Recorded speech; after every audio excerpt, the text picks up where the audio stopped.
The overall goal of this procedure is to grow fluorescent primary human brain tumor cells in a mouse brain slice co-culture in order to investigate the role of brain microenvironment on tumor cell growth and to test possible new drug treatments. This method can help investigate key questions in the cancer biology field, such as what brain areas support tumor growth and potentially why brain tumors develop in specific brain areas.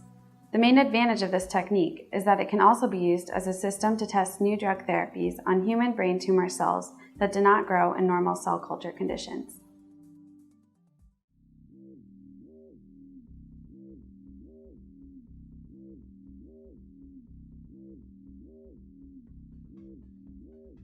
To begin this procedure, hold the head of a postnatal day 6 mouse by its nose and make 2 cuts bilaterally from the posterior skull towards the eye sockets.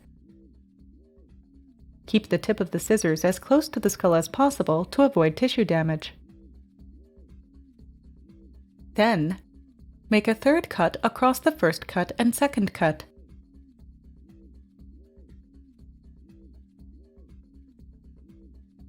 After that, gently peel off the skull.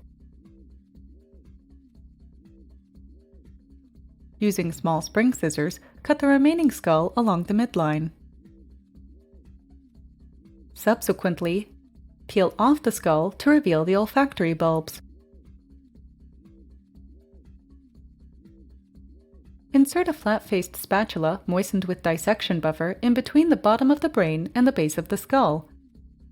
Then gently remove the brain and place it into dissection buffer on ice.